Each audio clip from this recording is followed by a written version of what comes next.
ఓం నమ శివాయ శ్రీమాత్రే నమ. మిత్రులకి శ్రేయోభిలాషులకి అలాగే నన్ను ఇంతగా ఆదరిస్తున్న యూట్యూబ్ ప్రేక్షకులందరికీ కూడా పేరు పేరు ధన్యవాదాలు. మిత్రులారా, మీ అందరికీ కూడా ఆ పరాదేవత ఎల్లవెల్లలా మీతో ఉండి మీ మనోవాంఛ నెరవేర్చాలని మనస్ఫూర్తిగా కోరుకుంటున్నాను. ఈరోజు మనం అద్భుతమైన తేలికైన కార్తీక పౌర్ణమి రోజున చేయవలసిన ఉపాయాల గురించి తెలుసుకుందాం. ఈ ఉపాయాన్ని ఆడవారిని మగవారిని చేయవచ్చు. వారి వారి యొక్క వీలుని బట్టి ప్రయత్నించేయండి. కార్తీక పౌర్ణమి రోజున తెలిసి కానీ తెలియక కానీ కొన్ని పనులు చేయటం వల్ల అద్భుతమైన ఫలితాలు వస్తాయి. నిత్య జీవితంలో ఎప్పుడు మనం సమస్యలు, అలాగే ఇబ్బందులు, ఆర్థిక సమస్యలు, కుటుంబ సమస్యలు, మానసిక సమస్యలు ఇలాంటివన్నీ ఎదుర్కొంటూ ఉంటాం. పౌర్ణమి రోజున ప్రయత్నపూర్వకంగా కొన్ని చిన్న చిన్న పనులు చేయటం వల్ల ఖచ్చితంగా వాటి నుంచి బయటపడడానికి అవకాశాలు వస్తాయి. చేయాలి, ఏ విధంగా చేయాలి తెలియజేస్తాను. అలాగే మీకు ఈ వీడియో నచ్చినట్లయితే లైక్ చేయండి, నా ఛానల్ సబ్స్క్రైబ్ చేసుకోండి, పక్కనే ఉన్న గంట సింబల్ యాక్టివేట్ చేసుకోండి, 10 మంది మిత్రులకి షేర్ చేయండి. చాలామంది మిత్రులు పాత వీడియోలు అంటే కొత్తగా సబ్స్క్రైబ్ చేసుకున్నవారు అనేక రకాల సమస్యల మీద అడుగుతూ ఉన్నారు. మీరు నా వీడియోస్లోకి వెళ్ళండి. అక్కడ మీరు ఏదైతే మీరు చేయగలుగుతారో ఆ వీడియో చేయడం ప్రయత్నించేయండి. అనేక రకాల ఉపాయాలు చేయడం జరిగింది. ప్రయత్నపూర్వకంగా మీరు ఏది చేయగలుగుతారో అది చేయడానికి మాత్రమే ప్రయత్నించేయండి. అలాగే ఈరోజు ఉపాయంలో ఈ కార్తీక పౌర్ణమి మనకి సోమవారం నాడు వచ్చింది. అదే రోజు గ్రహణం కూడా ఉంది. అంటే ఉపఛాయ గ్రహణం, అంటే పూర్తిగా గ్రహణం కాదు, పాక్షికం. అది కూడా మన భారతదేశంలో కనిపించదు. అలాగే పౌర్ణమి రోజున ఈ చంద్రగ్రహణం రావడం, అలాగే ఈరోజు పౌర్ణమి అవ్వడం చాలా అద్భుతమైన శక్తి కలిగిన రోజుగా చెప్పవచ్చు. అలాగే పౌర్ణమి రోజున మనం దీపదానం చేయడం వల్ల అనేక జన్మలు, అంటే మనం ఎన్నో జన్మల నుంచి చేసిన పాపాలు, శాపాలు, కర్మలు ఇలాంటివన్నీ కూడా తొలగిపోతాయి. మన పెద్దలు చెప్పిన విషయం ఏంటంటే సమయానికి ఉండే శక్తిని ఆ సమయంలో మనం దైవారాధన చేయడం వల్ల కలిగే ఫలితాలని చాలా వివరంగా చెప్పడం జరిగింది. మనం జీవితంలో కొన్ని సందర్భాల్లో అన్ని రోజులు చేయకపోయినా ఆ సందర్భంలో చేయటం వల్ల ఫలితం అనేది, అంటే ఆ రోజు చేయటం వల్ల ఖచ్చితంగా ఫలితం అనేది వచ్చి తీరుతుంది. మనం కార్తీక పౌర్ణమి రోజున నిద్రలేచిన తర్వాత, అంటే మార్నింగ్ ఉదయాన్నే నిద్రలేచిన తర్వాత పౌర్ణమి రోజున మీరు ఇంట్లో మీ ఇంటి ఇలా కొంచెం లోటలో నీళ్ళు తీసుకొని దానిలో కొంచెం పసుపు నీళ్ళలో వేసి మీ ఇంటి బయట చల్లండి. గుమ్మం బయట, ఇంటి లోపల కాదు, గుమ్మం బయట. ఏదైతే నకారాత్మక శక్తి ఉంటుందో ఆ నకారాత్మక శక్తి తొలగిపోతుంది. అలాగే మీ ఇంటి ఆ రోజున కార్తీక పౌర్ణమి రోజున మీ ఇంటి మెయిన్ దర్వాజా మీద పసుపుతో స్వస్తిక్ ముద్ర వేయండి. మనం పూజ అప్పుడు వేస్తూ ఉంటాం కదా, అలా దర్వాజా మీద వేయండి. ఖచ్చితంగా మీ ఇంట్లోకి లక్ష్మీదేవి ఆహ్వానింపబడుతుంది. అలాగే మూడో పాయింట్ చెప్తాను.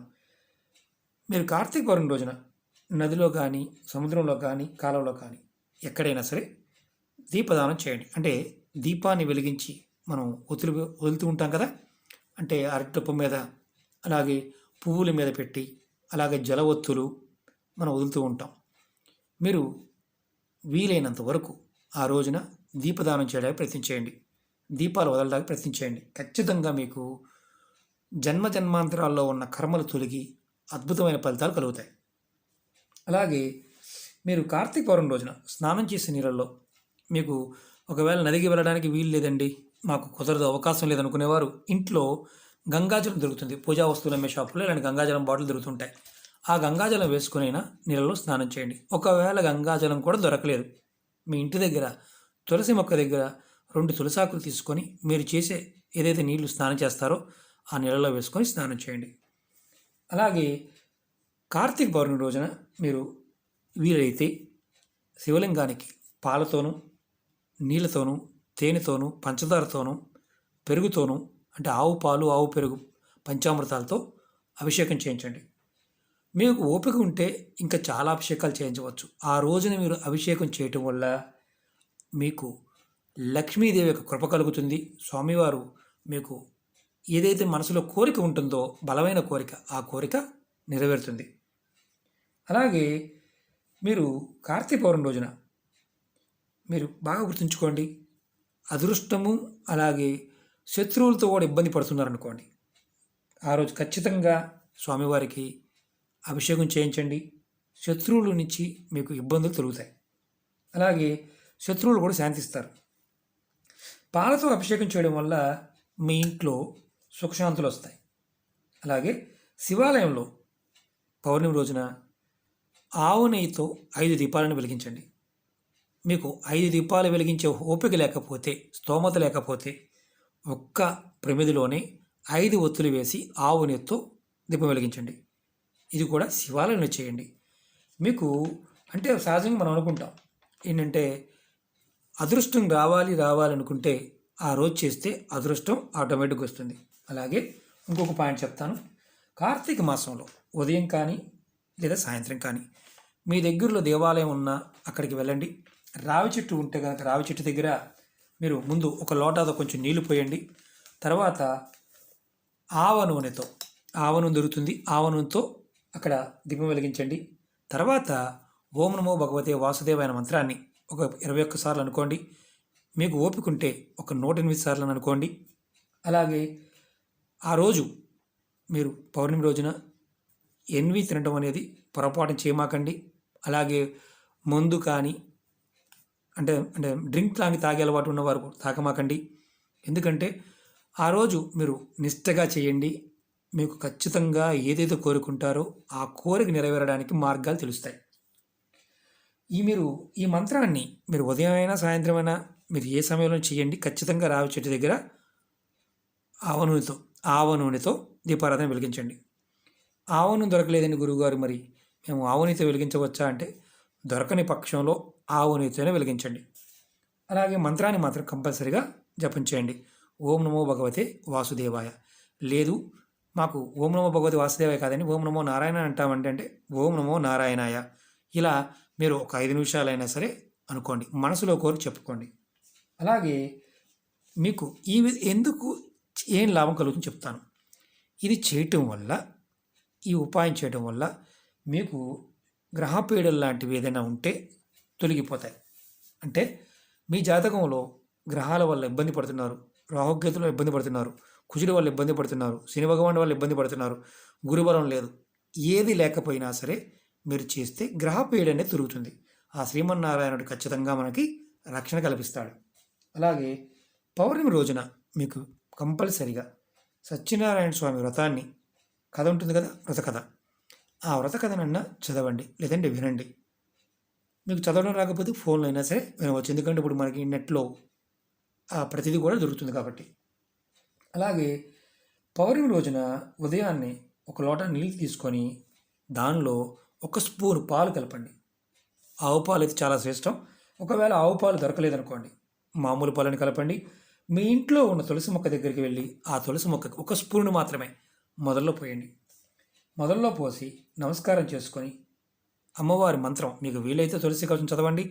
రాకపోతే మీరు లక్ష్మీ అష్టోత్తరాన్ని కానీ లేదా విష్ణు సహస్రనామాన్ని అయినా సరే చదవండి. ఆ తర్వాత ఆ మొక్క మొదల్లో ఉన్న మట్టి తీసుకోండి, కొంచెం మట్టి తీసుకొని ఆ మట్టిని మీరు బొట్టుగా పెట్టుకోండి. అలాగే మీ ఇంట్లో ఉన్న ఎవరన్నా మొక్కలు చేసినా కుటుంబ సభ్యులందరికీ కూడా ఆ మట్టిని బొట్టుగా పెట్టుకోమని చెప్పండి. ఎందుకంటే మీ జీవితంలో ఏదైతే సమస్యలు ఉన్నాయో సమస్యలన్నీ తొలగిపోతాయి. కంపల్సరిగా పౌర్ణమి రోజు చేయండి.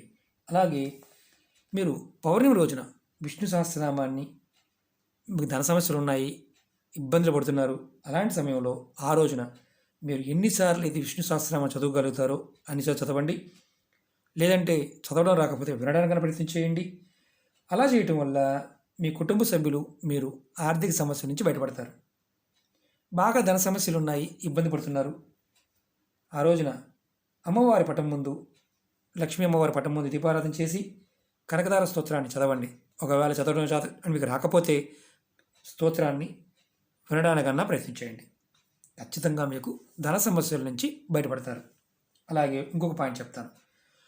పౌర్ణమి రోజున సాయంత్రం రోజున, అంటే పౌర్ణమి స్టార్ట్ అయ్యింది సాయంత్రం, నీళ్ళు తీసుకోండి. నీళ్ళు తీసుకొని చంద్రుడికి ఎదురుగా, మనకు సూర్యుడికి అర్ఘ్యం ఇస్తాం కదా, అలా చంద్రుడికి అర్ఘ్యం ఇవ్వండి. నీరుని మీరు అర్ఘ్యం ఇవ్వడం వల్ల మీ జాతకంలో చంద్రబలం తక్కువ ఉంటే చంద్రబలం పెరుగుతుంది. అలాగే మీకు ఇంకా అద్భుతమైన ఫలితం కలగడానికి ఇలా బియ్యం తీసుకోండి. బియ్యం, పెరుగు, పాలు మీరు దానంగా ఇవ్వండి. బ్రాహ్మణుడికి అంటే మీకు దగ్గరలో ఉన్న దేవాలయం ఎవరైనా ఉంటే బ్రాహ్మణుడికి దానంగా ఇవ్వండి.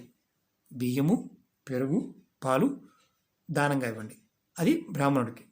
ఖచ్చితంగా మీకు చంద్రబలం పెరుగుతుంది. ఎందుకంటే భార్యాభర్తల మధ్య సరైన సంబంధం లేకపోవడం, ఎప్పుడు గొడవలు అవటం, దూరంగా ఉండటం, అలాంటి వారు ఖచ్చితంగా చంద్రబలం పెంచుకోవడం వల్ల భార్యాభర్తల మధ్య అద్భుతమైన అన్యోన్యత పెరుగుతుంది. వారి సంసార జీవితం కూడా బాగుంటుంది. ప్రయత్నించేయండి.